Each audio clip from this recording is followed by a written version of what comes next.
परवा देश की में तीसरी खबर उस ग्लोबल जिहाद से जुड़ी हुई जिसका संकेत आज ईरान के supreme leader Ayatollah Ali Khamenei ने लाखों लोगों की भीड़ के सामने दिया। आज हम आपको दिखाएंगे खामेनेई का वो चेहरा जिसे दुनिया ने कभी नहीं देखा था। हिजबुल्लाह चीफ हसन नसरल्लाह की याद में तेहरान में जुम्मे के दिन खामेनेई जब भाषण दे रहे थे तो दुनिया उनके हाथ में ऑटोमेटिक राइफल को देखकर हैरान रह गई। सवाल है कि खामेनेई ने भाषण के दौरान राइफल दिखाकर आखिर संदेश क्या दिया? क्या खामेनेई का राइफल उठाना ग्लोबल जिहाद का ऐलान है? सवाल यह भी है कि क्या उन्होंने राइफल उठाकर मुस्लिम देशों को एक धर्म युद्ध के लिए ललकारा है? लाखों चेहरे और लाखों लोगों की आवाजें।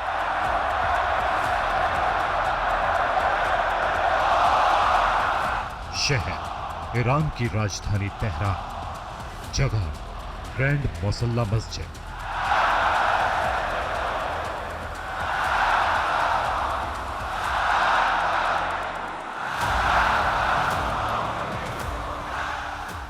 दुनिया की सबसे बड़ी मस्जिदों में शुमार इस ग्रैंड मुसल्ला मस्जिद में जुमे की नमाज अदा की जा रही थी।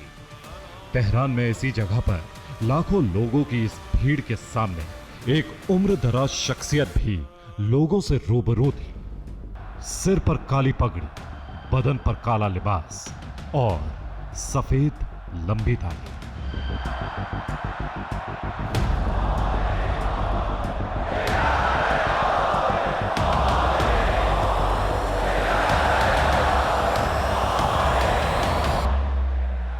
पिचासी साल का यह शख्स ईरान की सबसे बड़ी शख्सियत है। पूरा ईरान इस शख्स की उंगलियों पर नाचता है। इस शख्स के हाथों में ईरान की संपूर्ण राजनीतिक और धार्मिक सत्ता के साथ साथ पूरी ईरानी संप्रभुता है।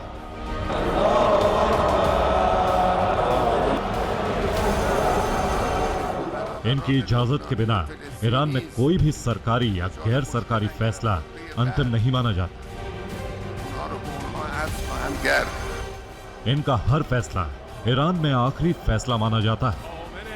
ये हैं ईरान के supreme leader Ayatollah Ali Khamenei.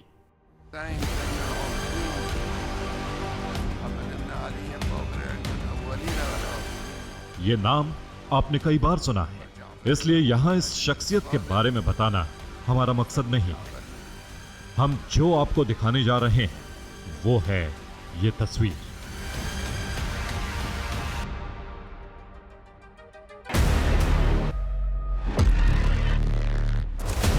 Iran के supreme leader Ayatollah Ali Khamenei जब तेहरान की ग्रैंड मुसल्ला मस्जिद में जुमे की नमाज के दौरान लाखों लोगों की भीड़ को संबोधित कर रहे थे तो अपने एक हाथ में एक पर्चा थामे हुए थे और दूसरे हाथ से एक ऑटोमेटिक राइफल भी पकड़े हुए थे।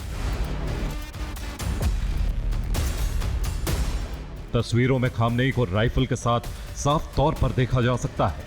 खामेनेई के एक हाथ में राइफल थी और सीने में इजराइल से इंतकाम की धधकती हुई आग।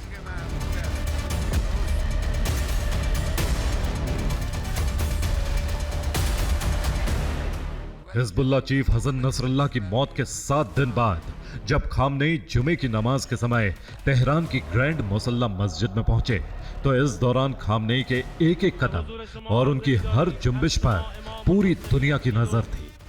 खामेनेई के इस ऐतिहासिक संबोधन में जंग वाली बारूदी चिंगारियां थी। आपने शायद कभी किसी देश के सुप्रीम लीडर को इस तरह राइफल के साथ लोगों को संबोधित करते हुए नहीं देखा होगा। राइफल के साथ ईरान के सुप्रीम लीडर की इन तस्वीरों को देखने के बाद यह सवाल उठता है कि क्या खामेनेई के हाथ में राइफल ग्लोबल जिहाद का ऐलान है? क्या खामेनेई ने राइफल के जरिए नौजवानों को इजराइल के खिलाफ उतरने का संदेश दिया? क्या राइफल के जरिए खामेनेई ने अमेरिका और इजराइल को अंतिम जंग की चेतावनी दे दी?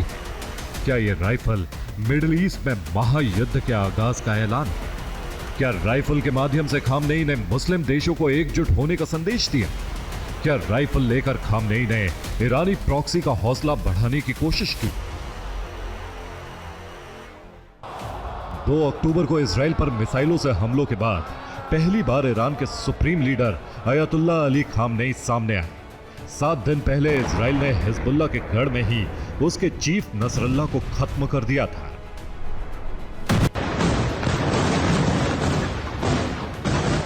सत्ताईस सितंबर को नसरल्लाह मारा गया था। शुक्रवार को हसन नसरल्लाह को सुपुर्दे खाक करने से पहले खामनेई ने अरब के मुसलमानों को संदेश दिया। खामनेई ने लोगों को संबोधित करते हुए इजराइल और अमेरिका के खिलाफ दुनिया के मुसलमानों को एकजुट होने को कहा। खामनेई ने अपने भाषण में यह साफ कर दिया कि अगर इजराइल हमला करता है तो ईरान जवाबी कार्रवाई में देर नहीं करेगा।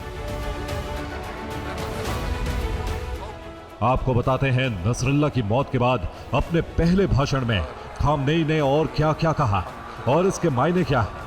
खामनेई ने अपने संबोधन में कहा कि इजराइल को ईरान ने मिसाइल से जवाब दिया। इजराइल पर ईरान के हमले नहीं रुकेंगे। ईरान ना तो जल्दबाजी करेगा और ना रुकेगा। ईरानी फौज अपने हिसाब से बदला लेगी। खामनेई ने कहा कि मुसलमानों को मिलकर रहना होगा। मुस्लिम विरोधी देश विनाश की सियासत कर रहे हैं। खामनेई ने यह भी कहा कि युद्ध का फरमान सिर्फ एक मुल्क से आ रहा है। खामनेई ने अपने संबोधन में लेबनान का भी जिक्र किया और कहा कि लेबनान के लिए ईरान सब कुछ करेगा। खामनेई का ग्रैंड मस्जिद से यह संबोधन इसलिए भी खास माना जा रहा है क्योंकि करीब 5 साल बाद उन्होंने इस जगह पर जुमे की नमाज के दौरान लोगों को संबोधित किया। इससे पहले जनवरी 2020 में खामनेई जुमे की नमाज के दौरान ग्रैंड मस्जिद आए थे। तब खामनेई ईरानी रेवोल्यूशनरी गार्ड्स के कमांडर कासिम सुलेमानी की मौत के बाद शोक सभा में शामिल हुए थे।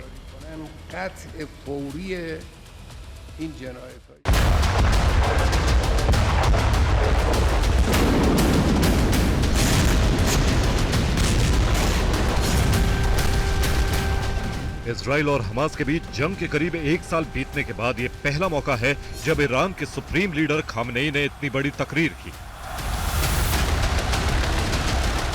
खामनेई के भाषण खत्म होते ही इजराइल ने लेबनान में रॉकेट दागना शुरू कर दिया।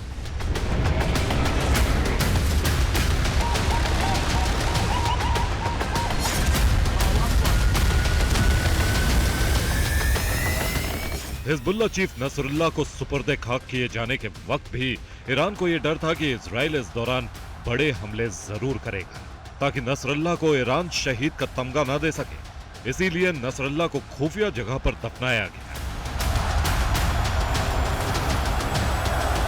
अयातुल्लाह अली खामनेई ने जो बातें कही उसका एक ही मतलब निकलता है कि जंग में ईरान के उतरने के बाद पूरा मिडिल ईस्ट बारूदी शोलों में धधक उठेगा।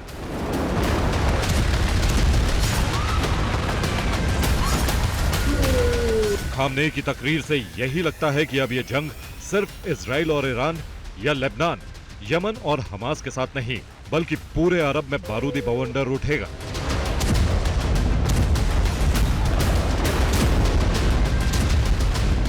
खामनेई ने पूरे अरब देशों को एकजुट होने के लिए कहा है। ऐसे में अगर मुस्लिम देश खामनेई की अपील पर इजराइल के खिलाफ एक साथ आए तो अरब में महायुद्ध को रोकना मुश्किल हो जाएगा।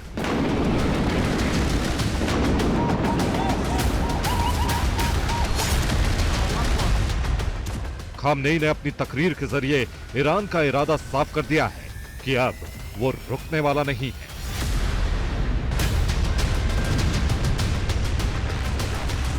अभी तक मिडिल ईस्ट में जंग का सेंटर गाजा था, लेकिन खामनेई की बातों से यह साफ जाहिर हो गया है कि अब युद्ध का केंद्र लेबनान हो गया है।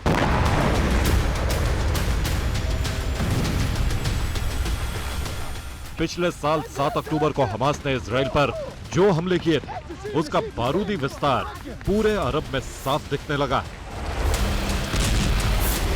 Bureau report, TV9 Bharatvarsh. आज के लिए बस इतना ही। अब मुलाकात